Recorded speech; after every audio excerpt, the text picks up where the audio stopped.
Medusa रानी से कह दिया कि सर्प मानव जाति तो बस कमजोर और बेकार है, और यहां तक कह दिया कि डॉ झुन जैसा शक्तिशाली योद्धा भी तुम्हारी एक उंगली के बराबर नहीं है। यह सुनते ही मेडुसा रानी गुस्से से कांप उठी और तुम पर हमला करने ही वाली थी, लेकिन तुमने केवल अपनी शक्ति की एक हल्की सी आभा छोड़ी, और वह उसी पल जमीन पर घुटनों के बल गिर पड़ी। कारण यह था कि तुम 20 साल की उम्र से पहले ही डॉ झुन स्तर के योद्धा बन चुके थे, और तुम्हारे भीतर प्राचीन वॉइड डिवॉरिंग हेवनली ड्रैगन का शक्तिशाली रक्त प्रवाहित हो रहा था। इस पूरी घटना की शुरुआत आधे दिन पहले हुई थी। तुम्हारी बचपन में तय हुई मंगेतर ने पारिवारिक कारणों और अपने अहंकार के चलते तुमसे सगाई तोड़ने का फैसला कर लिया, लेकिन तुम्हें इस जबरन तय की गई शादी से कभी कोई लगाव नहीं था। जैसे ही तुमने उसकी बात मान ली, उसी समय तुम्हारे भीतर पत्नी से विवाह कर शक्ति प्राप्त करने वाला रिवॉर्ड सिस्टम सक्रिय हो गया। मुफ्त मिलने वाले इनाम को क्यों छोड़ा जाए, यही सोचकर तुमने तुरंत अंतरिक्ष को चीरते हुए टागोर महान रेगिस्तान की ओर प्रस्थान किया। उस समय मेडुसा महल के ऊपर का वातावरण पूरी तरह तनाव से भरा हुआ था। तुम काले रंग का लंबा चोगा पहने किसी अमर देवता की तरह हवा में खड़े थे, और नीचे पूरे महल को शांत भाव से देख रहे थे। बिना किसी पंख या सहारे के केवल अपनी शक्ति के बल पर हवा में खड़े रहना ही इतना अद्भुत था कि पूरे महल में हड़कंप मच गया। सर्प मानव सैनिक तुरंत सतर्क हो गए, धनुषों पर तीर चढ़ गए, चारों ओर युद्ध ऊर्जा उमड़ने लगी और पूरा महल युद्ध की तैयारी में जुट गया। कुछ ही क्षण बाद शक्तिशाली आभा के साथ मेडुसा रानी स्वयं प्रकट हुई। उसने आकाश में खड़े तुम्हें देखा। उसकी लंबी और सुंदर आंखों में सतर्कता साफ झलक रही थी। उसने मन ही मन सोचा, इतनी कम उम्र का डाओजोंग डाओजोंग जियामा साम्राज्य में ऐसा प्रतिभाशाली योद्धा आखिर कब पैदा हो गया। वह भीतर से बेहद चौंक गई। उधर तुम भी इस पूरे रेगिस्तान में प्रसिद्ध मेडुसा रानी को ध्यान से देख रहे थे। उसने शाही बैंगनी रंग का भव्य वस्त्र पहन रखा था। उसका आकर्षक व्यक्तित्व और कमर तक लहराते लंबे काले बाल उसकी रानी जैसी गरिमा को और भी प्रभावशाली बना रहे थे। उसकी पतली कमर और शाही बैंगनी वस्त्र के नीचे झलकती बैंगनी सर्प पूंछ हवा में धीरे धीरे लहरा रही थी। उसके पूरे व्यक्तित्व में एक साथ जंगली आकर्षण और राजसी गरिमा दिखाई दे रही थी। तुम्हारी बेझिझक निगाहों को महसूस करते ही मेडुसा रानी की आंखों में हल्की सी ठंडक उतर आई, लेकिन तुम्हारी रहस्यमयी और अपार शक्ति को देखते हुए उसने अपने गुस्से को दबा लिया। वह धीरे धीरे आगे बढ़ी और शांत स्वर में बोली, यह मेडुसा महल है। क्या मैं जान सकती हूं कि आदरणीय वरिष्ठ यहाँ किस उद्देश्य से पधारे हैं? तुम हल्का सा मुस्कुराए और बोले, मेरा नाम लोंगशु है। मैंने पहले ही तुम्हारी अद्भुत सुंदरता के बारे में बहुत सुना था। आज तुम्हें देखकर यकीन हो गया कि तुम्हारी प्रशंसा बिल्कुल सच है। मेडुसा के होठों पर हल्की मुस्कान आई। आप मेरी अधिक प्रशंसा कर रहे हैं। तुमने सिर हिलाया और अचानक बात का रुख बदलते हुए कहा, मुलाकात भी किस्मत से होती है। हमारी पहली ही मुलाकात में मुझे ऐसा लगा जैसे हम वर्षों से एक दूसरे को जानते हों। इसलिए महारानी, क्या आप मुझसे विवाह करके जीवन साथी बनना स्वीकार करेंगी और साथ मिलकर शक्ति के सर्वोच्च शिखर तक पहुंचेंगी? तुम्हारे ये शब्द सुनते ही पूरे महल के ऊपर सन्नाटा छा गया। नीचे खड़े सभी सर्प मानव सैनिक स्तब्ध रह गए। हमेशा शांत रहने वाली मेडुसा रानी भी कुछ पल के लिए अवाक रह गई। उसके चेहरे की मुस्कान लगभग गायब हो गई। कुछ क्षण बाद उसने खुद को संभाला और हल्की मुस्कान के साथ बोली, वरिष्ठ, यह मजाक उचित नहीं है। तुमने मुस्कुराना बंद कर दिया और गंभीर स्वर में कहा, मैं मजाक नहीं कर रहा, मैं पूरी तरह गंभीर हूं। महारानी, आपका उत्तर क्या है? मेडुसा ने गहराई से तुम्हारी आंखों में देखा, मानो यह परखना चाहती हो कि कहीं तुम मजाक तो नहीं कर रहे, लेकिन उसे वहां केवल सच्ची गंभीरता दिखाई दी। उसने तुरंत मना नहीं किया, बल्कि सावधानी से पूछा, तो क्या मैं जान सकती हूं कि आप वास्तव में कौन हैं? तुमने शांत स्वर में उत्तर दिया, एक सच्चे वीर की पहचान उसके जन्म या पृष्ठभूमि से नहीं होती। महारानी, बस इतना बताइए, क्या आप मेरा प्रस्ताव स्वीकार करेंगी? मेडुसा की आंखों में विचारों का तूफान चल रहा था। वह तेजी से स्थिति का आकलन कर रही थी। तुम्हारी हवा में चलने की क्षमता कम से कम डॉ झोंक स्तर की थी। यदि उसने सीधे इनकार कर दिया तो संभव था कि पूरी सर्प मानव जाति विनाश का सामना करे। अपनी प्रजा की सुरक्षा के लिए उसके पास कोई दूसरा विकल्प नहीं था। उसने गहरी सांस ली, अपनी आंखों में छिपे अपमान और दृढ़ निश्चय को दबाया और धीमे स्वर में कहा, मैं स्वीकार करती हूं। जैसे ही उसके ये शब्द निकले, नीचे पूरा मेडुसा महल हंगामे से गूंज उठा। महारानी, ऐसा मत कीजिए। महारानी, यह बिल्कुल स्वीकार नहीं है। महारानी को इस इंसान के दबाव में आने की कोई जरूरत नहीं है। हम सर्प मानव योद्धा झुकने से बेहतर मरना पसंद करेंगे। सर्प मानव सैनिक गुस्से से भर उठे और सभी ने अपने अपने हथियार निकाल लिए। मेडुसा रानी का चेहरा बदल गया। वह उन्हें रोकने के लिए कुछ कहने ही वाली थी कि तभी तुम्हारी शांत नजर नीचे खड़े सैनिकों पर पड़ी। धड़ाम! अचानक तुम्हारे शरीर से ऐसी भयानक रक्तवंशीय आभा निकली जिसने सीधे आत्मा तक को हिला दिया। ऐसा लगा मानो पूरा आकाश और धरती एक पल के लिए ठहर गए हों। जो सैनिक अभी तक गरज रहे थे, उनके शरीर की सारी ताकत पल भर में खत्म हो गई। वे एक एक करके घुटनों के बल जमीन पर गिर पड़े और हिल भी नहीं सके। उनकी आंखों में अब केवल अपने रक्त की सहज प्रवृत्ति से उपजा गहरा भय बचा था। यह किसी प्राचीन सर्वोच्च शिकारी की रक्त रेखा का दबाव था। तुमने ऊपर से उन्हें देखा और शांत लेकिन गूंजती हुई आवाज में कहा, मैं अपनी होने वाली पत्नी से बात कर रहा हूं। बीच में बोलने का अधिकार तुम्हें किसने दिया? तुम्हारी यह बात सुनते ही चारों ओर गहरा सन्नाटा छा गया। मेडुसा रानी का दिल जोरों से धड़कने लगा। वह तुम्हारे सबसे करीब थी, इसलिए तुम्हारी शक्ति का प्रभाव उसने सबसे अधिक महसूस किया। उसके शरीर की डौची डौखी लगभग रुक गई और उसकी गर्वीली सर्प रक्त रेखा भी इस भयानक दबाव के सामने कांप उठी। उसी क्षण उसे समझ आ गया कि तुम कोई साधारण इंसान नहीं, बल्कि मानव रूप धारण किया हुआ एक प्राचीन दैत्य पशु हो, और तुम्हारा कुल इतना शक्तिशाली है कि उसकी कल्पना करना भी कठिन है। सैनिकों को शांत करने के बाद तुमने अपनी आभा वापस समेट ली। पल भर में पूरा दबाव गायब हो गया और तुम्हारे चेहरे पर फिर से हल्की मुस्कान लौट आई। तुमने मेडुसा की ओर देखकर कहा, अब जबकि महारानी तैयार हैं, तो क्यों ना विवाह की तारीख तय कर ली जाए। फिर कुछ सोचकर तुमने मुस्कुराते हुए कहा, नहीं, जब हम दोनों पहली ही नजर में एक दूसरे को पसंद कर चुके हैं तो फिर शुभ काम में देर कैसी। आज से बेहतर दिन कोई नहीं हो सकता। क्यों ना आज इसी समय हमारा विवाह हो जाए। मेडुसा ने अपने मन में उठ रहे तूफान को दबाया। उसके होंठ हल्के से कांपे और वे बोली, क्या ये थोड़ा ज्यादा जल्दबाजी नहीं होगी। तुमने सिर हिलाकर कहा, जल्दबाजी? शायद तुम सही कह रही हो। आखिर तुम्हें किसी भी तरह की कमी महसूस नहीं होनी चाहिए। इतना कहते ही तुमने हवा में हल्का सा हाथ लहराया। अगले ही पल आसमान में तेज रोशनी चमकी और कई विशाल संदूक अचानक प्रकट हो गए। वे दुर्लभ और अनमोल औषधीय जड़ी बूटियों से भरे हुए थे। उनकी सुगंध पूरे मेडुसा महल में फैल गई। इसके तुरंत बाद 3 और रहस्यमयी खजाने प्रकट हुए, जिन पर अत्यंत जटिल और प्राचीन नक्काशी बनी हुई थी।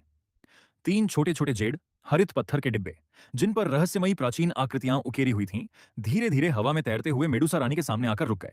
तुमने बिल्कुल सहज स्वर में उनका परिचय दिया। यह है रूपांतरण गोली, ट्रांसफॉर्मेशन पिल। इसे खाने के बाद कोई भी जादुई पशु पूरी तरह मानव रूप धारण कर सकता है और उसे मनुष्य जैसी लंबी आयु तथा अद्भुत साधना प्रतिभा प्राप्त होती है। फिर तुमने दूसरे डिब्बे की ओर इशारा किया। यह अस्थि पुनर्जनन एवं रक्त पुनर्सृजन गोली, bone regeneration and blood restoration pill है। यह 7वीं श्रेणी की सर्वोच्च औषधि है। जब तक किसी में एक सांस भी बाकी हो, टूटी हुई हड्डियां और नष्ट हुई नसें भी पूरी तरह ठीक हो सकती हैं। इसके बाद तुमने तीसरे डिब्बे की ओर देखा, और यह है जीवन वापसी गोली, लाइफ रिवर्सल पिल। यह भी 7वीं श्रेणी की दुर्लभ औषधि है। यदि सिर धड़ से अलग न हुआ हो या हृदय पूरी तरह नष्ट न हुआ हो, तो यह मृत्यु के द्वार से भी किसी को वापस ला सकती है। मेडुसा रानी अभी इन तीनों 7वीं श्रेणी की दुर्लभ गोलियों के आघात से उबर भी नहीं पाई थी कि तुमने एक बार फिर हाथ लहराया। अचानक 10 से भी अधिक छोटे जेड के डिब्बे हवा में प्रकट हो गए। तुमने मुस्कुराते हुए कहा, इनमें कुछ छठी श्रेणी की गोलियां हैं, डॉलिंग गोली, पुनर्स्थापन गोली और हुआंगजी गोली। ये तो बस रोजमर्रा के उपयोग की साधारण चीजें हैं। फिर तुमने हल्के से अपने हाथ झाड़े और मुस्कुराकर बोले, मैं जल्दबाजी में निकल आया था, इसलिए अपने साथ कोई खास उपहार नहीं ला सका। इन मामूली से तोहफों को सर्प मानव जाति के लिए मेरी पहली मुलाकात का छोटा सा उपहार समझ लीजिए। इसे मेरी आधिकारिक सगाई का उपहार समझिए। विवाह के बाद मैं तुम्हें इससे भी कहीं अधिक मूल्यवान उपहार दूंगा। तुमने मुस्कुराते हुए मेडुसा की ओर देखा और हल्के से सिर झुकाकर पूछा, अब भी तुम्हें लगता है कि मैं जल्दबाजी कर रहा हूं? मेडुसा पूरी तरह स्तब्ध रह गई। कुछ क्षण पहले तक वह यही सोच रही थी कि कैसे तुम्हारे साथ समझदारी से व्यवहार करके अपनी पूरी सर्प मानव जाति की रक्षा करे और शायद तुम्हारी शक्ति का सहारा लेकर अपने लोगों के लिए बेहतर भविष्य भी बनाए। लेकिन अगले ही पल इतने अनमोल खजाने उसके सामने आ गए कि वह कुछ बोल ही नहीं पाई। जब काफी देर तक उसने कोई उत्तर नहीं दिया तो तुमने हल्का सा भौहें सिकोड़कर पूछा, क्या बात है? क्या तुम्हें ये उपहार पसंद नहीं आए? अगर ऐसा है तो मैं इससे भी बेहतर व्यवस्था कर सकता हूं। मेडुसा तुरंत होश में आई। उसे डर था कि कहीं तुम ये सारे खजाने वापस ना ले लो। वह जल्दी से बोली, नहीं, ऐसा बिल्कुल नहीं है। मैं पूरी तरह संतुष्ट हूं। ये सभी उपहार अत्यंत अनमोल हैं। उसने गहरी सांस ली और इस बार उसका स्वर पहले से कहीं अधिक नरम था। लेकिन मैं सर्प मानव जाति की रानी हूं। मेरा विवाह केवल मेरा निजी निर्णय नहीं है, बल्कि पूरे समुदाय के सम्मान से जुड़ा हुआ है। इसलिए सभी कबीले के मुखियाओं को बुलाकर इस विवाह का साक्षी बनाना आवश्यक होगा। आज ही विवाह करना सचमुच थोड़ा जल्दबाजी होगी। तुमने कुछ देर विचार किया और फिर सिर हिलाते हुए कहा, तुम्हारी बात उचित है। मैं कुछ दिनों तक यहीं महल में ठहर जाता हूं। तब तक ये सारे उपहार तुम अपने पास रख लो। अपने सामने रखे उन अनमोल खजानों को देखकर, जो पूरे ब्लैक कॉर्नर क्षेत्र में भीषण संघर्ष छेड़ सकते थे, मेडुसा कुछ क्षण सोचती रही। आखिरकार उसके पास इन्हें ठुकराने का कोई कारण नहीं बचा। उसने अपना हाथ लहराया और सभी खजानों को अपने भंडार में सुरक्षित रख लिया। जब तुमने देखा कि उसने उपहार स्वीकार कर लिए हैं, तो तुम एक कदम आगे बढ़े और अपना दाहिना हाथ उसकी ओर बढ़ाते हुए गहरी नजरों से बोले, अब जबकि तुमने मेरा सगाई का उपहार स्वीकार कर लिया है और विवाह के लिए भी हाँ कह दी है, तो आज से मैं तुम्हें अपनी पत्नी कहकर पुकारूंगा। मेडुसा की आंखों में कई भाव एक साथ उभरे। कुछ पल बाद उसने धीरे से अपनी नजरें झुका लीं। उसके गुलाबी होंठ हल्के से खुले और उसने धीमी आवाज में कहा, पतिदेव। जैसे ही उसके होंठों से यह शब्द निकला, तुम्हारे मन में अचानक एक यांत्रिक आवाज गूंज उठी, डिंग। बधाई हो होस्ट, आपने सफलतापूर्वक एक उत्कृष्ट जीवन साथी मेडुसा रानी से विवाह का बंधन स्थापित कर लिया है। आपके जीवन के उत्कर्ष की पहली सीढ़ी पूरी हुई। विशेष पुरस्कार प्रदान किए जा रहे हैं। 7वीं श्रेणी की 7 शुद्धि गोली गुणा 7, सम्राटी अजगर उन्नयन गोली गुणा 8, पूर्वज पवित्र रक्त जागरण गोली गुणा 8। होस्ट का व्यक्तिगत स्टेटस पैनल भी सफलतापूर्वक सक्रिय कर दिया गया है। इन पुरस्कारों को देखकर तुम मन ही मन चौंक गए। ये तो सांप जाति के जादुई प्राणियों के लिए विशेष रूप से बनाई गई दुर्लभ उन्नयन गोलियां हैं। तुम्हारे मन में तुरंत एक नया विचार जन्म लेने लगा। तुम मन ही मन सिस्टम से शिकायत करने लगे, अरे ये क्या है? सारे इनाम तो मेरी होने वाली पत्नी के लिए हैं। मेरा रिवॉर्ड कहाँ है? मेरी दिव्य तकनीकें, मेरे पौराणिक हथियार, कहीं तुम बीच में कमीशन खाने वाला सिस्टम तो नहीं हो? फिर तुमने दोबारा बड़बड़ाया, और ये शून्य निगलने वाला स्वर्गीय ड्रैगन आखिर है क्या? मैंने तो डॉची महाद्वीप के किसी भी दैत्य पशु ग्रंथ में इसका नाम नहीं पढ़ा। कहीं तुमने अभी अभी ये नाम बना तो नहीं लिया? लेकिन तुम चाहे जितनी शिकायत करते रहे, सिस्टम ने पुरस्कार देने के बाद कोई जवाब नहीं दिया। वह पूरी तरह शांत हो गया, मानो अचानक बंद हो गया हो। तुमने गहरी सांस ली, टागोर रेगिस्तान के नीले आकाश की ओर देखा और मन ही मन बड़बड़ाए, सच में ये तो एक घटिया और बेकार सिस्टम निकला। धीरे धीरे रात उतर आई। रेगिस्तान का आकाश अनगिनत चमकते सितारों से भर गया। मेडुसा रानी तुम्हें अपने भव्य और विशाल शयन कक्ष में ले गई। दिन भर में उसने यह समाचार पूरे सर्प मानव साम्राज्य में फैला दिया था कि उनकी रानी एक रहस्यमयी और अत्यंत शक्तिशाली डॉझुन योद्धा से विवाह करने वाली है। एक रानी होने के नाते मेडुसा बहुत व्यावहारिक थी। वह इस विवाह को रोक नहीं सकती थी, इसलिए उसने निश्चय किया कि इससे अपनी जाति को अधिक से अधिक लाभ पहुंचाया जाए। उसे विश्वास था कि जब जियामा साम्राज्य और आसपास की शक्तियां ये जान जाएंगी कि सर्प मानव जाति के पीछे एक डॉझुन स्तर का योद्धा खड़ा है, तो कोई भी उन पर आसानी से हमला करने की हिम्मत नहीं करेगा। यदि सब कुछ योजना के अनुसार हुआ तो शायद वह तुम्हारी शक्ति और प्रतिष्ठा के सहारे अपनी जाति को रेगिस्तान से बाहर निकालकर उपजाऊ भूमि पर बसाने का सपना भी पूरा कर सके। सारी व्यवस्थाएं पूरी करने के बाद मेडुसा धीरे धीरे अपने शयन कक्ष की ओर बढ़ी। उसने स्वयं से कहा, मैं यह सब केवल अपनी प्रजा के भविष्य के लिए कर रही हूं। फिर उसके चेहरे पर हल्की मुस्कान आई। वैसे भी वह इतना सुंदर है कि किसी देवता जैसा लगता है। पूरी तरह मेरी पसंद के अनुरूप है, इसलिए यह विवाह मेरे लिए कोई अन्याय भी नहीं है। लेकिन जैसे ही उसे दिन में महसूस हुई, वह भयानक रक्तवंशीय आभा याद आई। उसकी आंखों में फिर से सावधानी और भय झलकने लगा। आखिर वह किस प्रकार का प्राचीन दैत्य पशु है? क्या वह सचमुच केवल डॉझुन स्तर का ही है? इन्हीं उलझे हुए विचारों और हल्की घबराहट के साथ उसने अपने शयन कक्ष का दरवाजा खोला। लेकिन सामने का दृश्य देखकर वह वहीं ठिठक गई। न वहां कोई अभद्रता थी और न ही उसकी कल्पना जैसा कोई व्यवहार। खिड़की के पास रखे नरम आसन पर तुम शांत भाव से पद्मासन में बैठे थे। तुम्हारी आंखें बंद थीं और पूरे शरीर से रहस्यमयी काले चांदी रंग की ऊर्जा धीरे धीरे प्रवाहित हो रही थी। तुम्हारे सामने कई औषधीय गोलियां हवा में तैर रही थीं, जिन्हें वह विचित्र ऊर्जा बार बार शुद्ध और परिष्कृत कर रही थी। मेडुसा की आंखें आश्चर्य से फैल गईं। क्या यह औषधि निर्माण एल्केमी है? उसके चेहरे पर अविश्वास साफ दिखाई दे रहा था। डॉची महाद्वीप का यह सामान्य नियम था कि दैत्य पशुओं का शरीर अत्यधिक उग्र होता है, इसलिए वे औषधि निर्माण नहीं कर सकते। लेकिन तुम न केवल अपनी ऊर्जा को अत्यंत कुशलता से नियंत्रित कर रहे थे, बल्कि उन गोलियों को इतने अद्भुत ढंग से परिष्कृत भी कर रहे थे कि वह यह देखकर पूरी तरह स्तब्ध रह गई। उसकी आभा बेहद स्थिर थी। वह वास्तव में एक शक्तिशाली अल्केमिस्ट, औषधि निर्माता निकला। मेडुसा के मन में अचानक एक विचार कौंधा। क्या दिन में दिखाई गई 7वीं टियर की सभी गोलियां वास्तव में इसी ने स्वयं बनाई थीं? 7वीं श्रेणी का अल्केमिस्ट। उसका दिमाग सुन्न पड़ गया। उसने अनायास अपनी सांसें भी हल्की कर लीं ताकि तुम्हें परेशान न करे।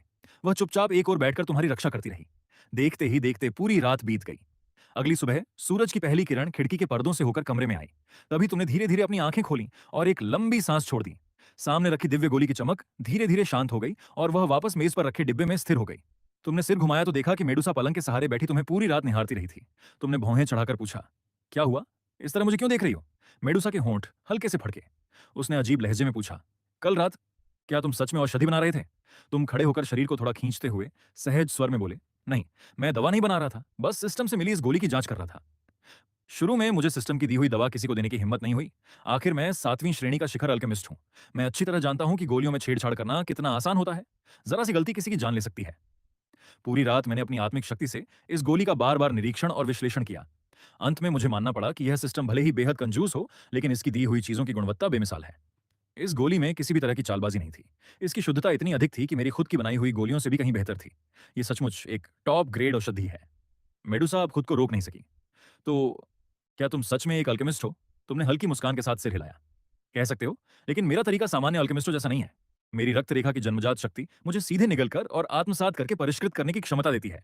इसलिए मुझे पारंपरिक अल्केमिस्ट नहीं कहा जा सकता। मेडुसा ने गहरी सांस ली और फिर गंभीर स्वर में पूछा, तो आखिर तुम किस प्रकार के जादुई प्राणी, मैजिकल बीस्ट हो? तुमने मुस्कुराकर पलटकर पूछा, क्या तुमने कभी वॉइड डिवॉरिंग हेवनली ड्रैगन का नाम सुना है? मेडुसा एक पल के लिए स्तब्ध रह गई। उसने अपने मन में मौजूद प्राचीन जादुई जीवों से जुड़ी सभी पुस्तकों की यादें खंगाल डाली, लेकिन अंत में सिर हिलाकर बोली, नहीं, मैंने कभी इसका नाम नहीं सुना। तुम मुस्कुराए और शांत स्वर में बोले, क्या संयोग है, मैंने भी नहीं। मेडुसा की आंखों के कोने फड़क उठे। उसे लगा कि तुम जानबूझकर उसका मजाक उड़ा रहे हो।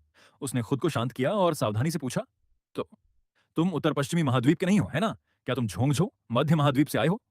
तुमने पास रखा चायदान उठाया, अपने लिए एक कप चाय डाली और सहजता से कहा, कह सकते हो। कुछ क्षण चुप रहने के बाद मेडुसा ने फिर पूछा, तो आखिर तुम्हारी शक्ति किस स्तर की है? जब मैंने तुम्हें पहली बार देखा था तुम हवा में खड़े थे, इसलिए मुझे लगा कि तुम एक डोजोंग दाओजोंग हो।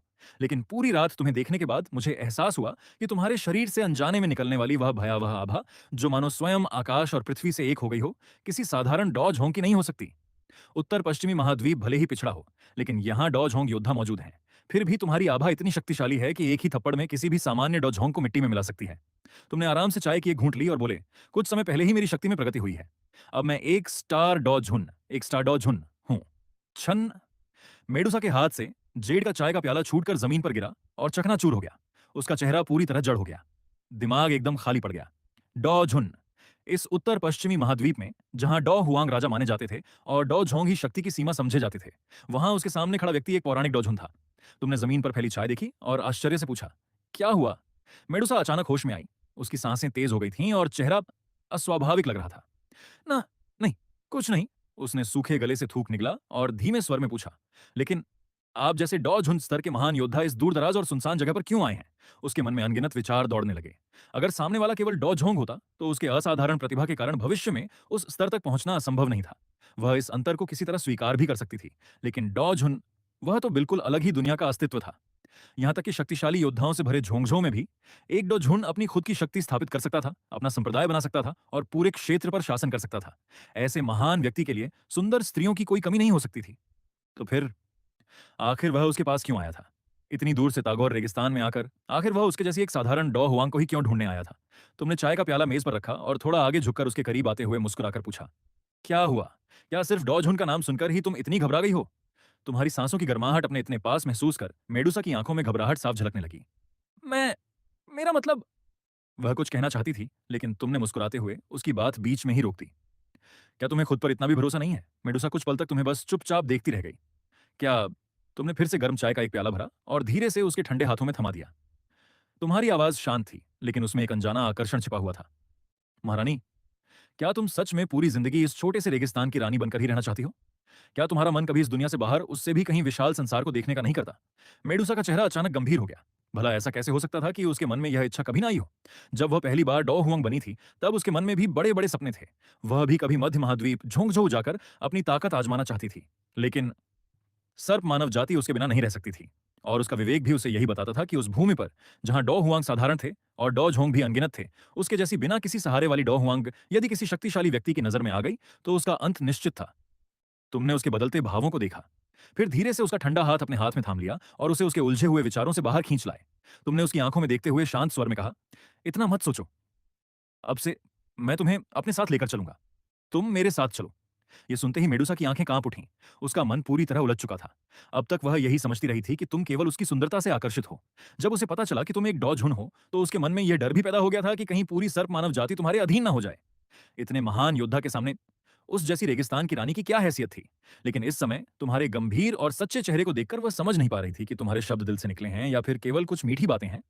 वह अपने लोगों के लिए अपना सम्मान तक त्याग सकती थी, लेकिन अपने दिल में बचा आखिरी स्वाभिमान नहीं छोड़ सकती थी। उसकी आंखों में छिपी झिझक और संघर्ष देखकर तुम हल्के से मुस्कुराए। तुमने कोई बड़ी कसम या वादा नहीं किया, बस धीरे से उसके चेहरे पर बिखरी हुई बालों की कुछ लटों को कान के पीछे कर दिया और शांत स्वर में बोले, चलो, अब उठने का समय हो गया है।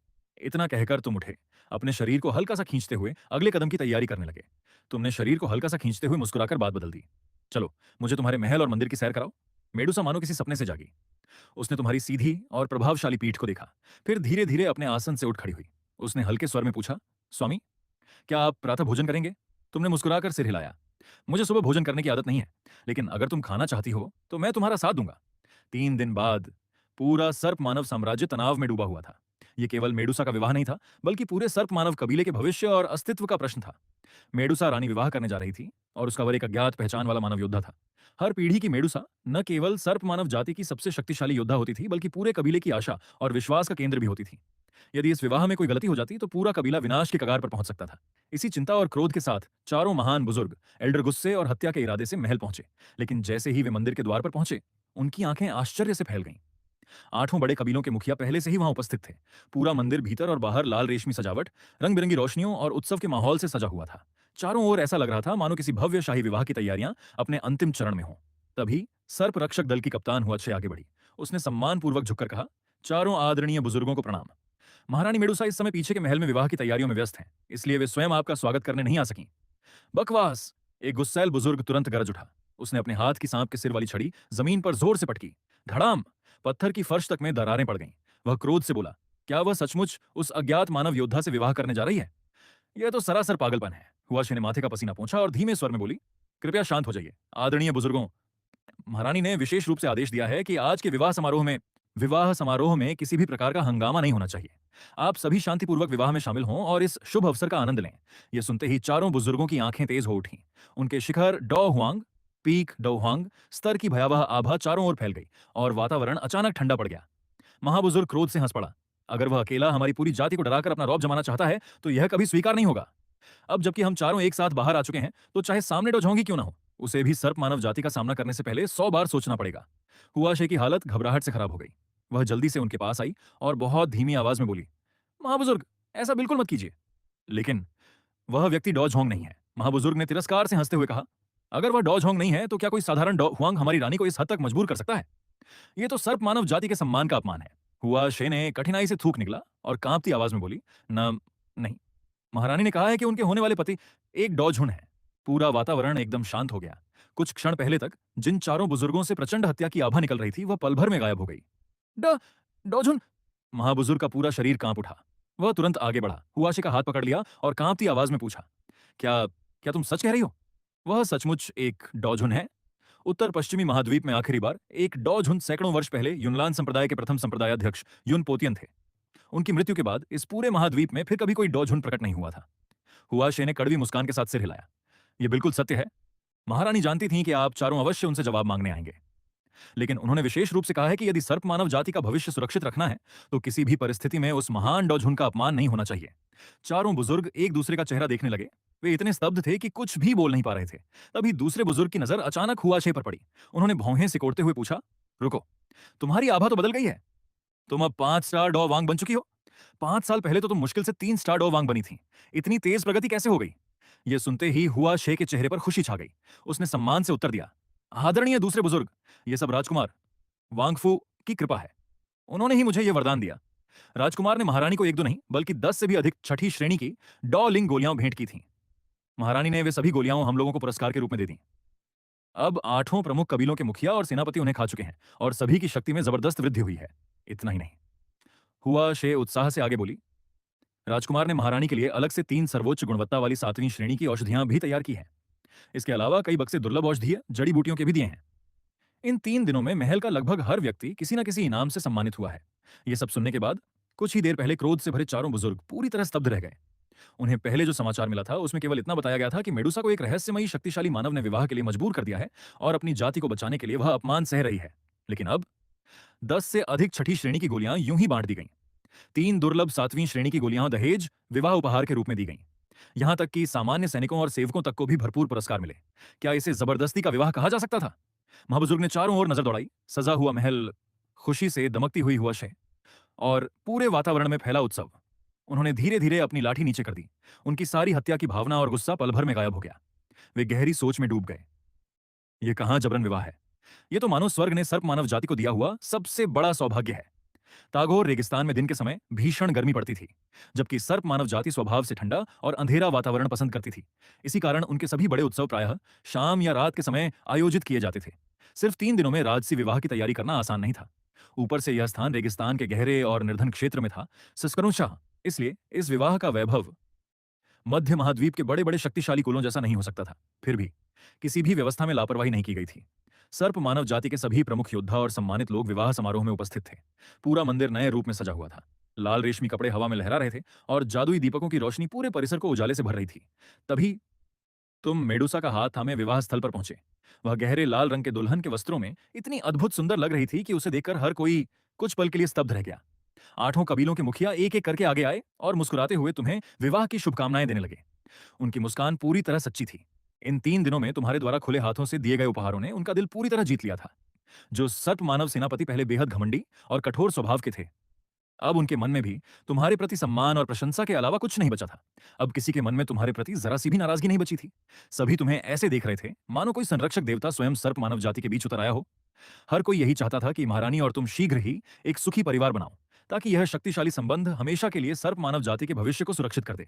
यहां तक कि चारों वरिष्ठ महाबुजुर्ग, जो सामान्यतः कभी मुस्कुराते भी नहीं थे, आज पहली बार अपने चेहरे पर सौम्य मुस्कान लिए स्वयं विवाह समारोह की अध्यक्षता कर रहे थे। यदि सामने वाला केवल डॉझोंग होता तो वे अपने वरिष्ठ होने का कुछ अधिकार दिखा सकते थे, लेकिन एक डॉझोंग के सामने ऐसा करने का साहस किसमें था? वे केवल पूरे सम्मान के साथ तुम्हें शुभकामनाएं देते और आदरपूर्वक स्वागत करते रहे। सर्प मानव जाति की प्राचीन परंपराओं के अनुसार सभी वैवाहिक रस्में पूरी होने के बाद समारोह धीरे धीरे समाप्ति की ओर बढ़ने लगा। मेडुसा ने तुम्हारा हाथ थामा और चारों महाबुजुर्गों के सम्मान पूर्वक मार्गदर्शन में तुम दोनों मुख्य सभा भवन की भीड़ से निकलकर मंदिर के भीतर स्थित एक भूमिगत कक्ष की ओर बढ़े। रास्ता जितना आगे बढ़ता गया उतना ही अधिक शांत और अंधकारमय होता गया। तुमने आसपास नजर डालते हुए धीमे स्वर में पूछा, हम यहाँ क्यों आ रहे हैं? क्या विवाह के बाद भी इस भूमिगत रास्ते से जाना पड़ता है? मेडुसा के सुंदर चेहरे पर हल्की सी लाली छा गई। उसने धीमे स्वर में समझाया, सर्प मानव जाति की परंपरा के अनुसार प्रत्येक पीढ़ी की महारानी को पूर्ण रूप से मानव रूप धारण करने से पहले कुछ विशेष नियमों का पालन करना होता है। इसी कारण विवाह के बाद एक विशेष अनुष्ठान से पहले इस भूमिगत वेदी पर पारंपरिक शुद्धिकरण संस्कार किया जाता है। पुनर्जन्म का दुख। सम्राट अप्रत्याशित रूप से दालू में स्थानांतरित हो। रिटायरमेंट का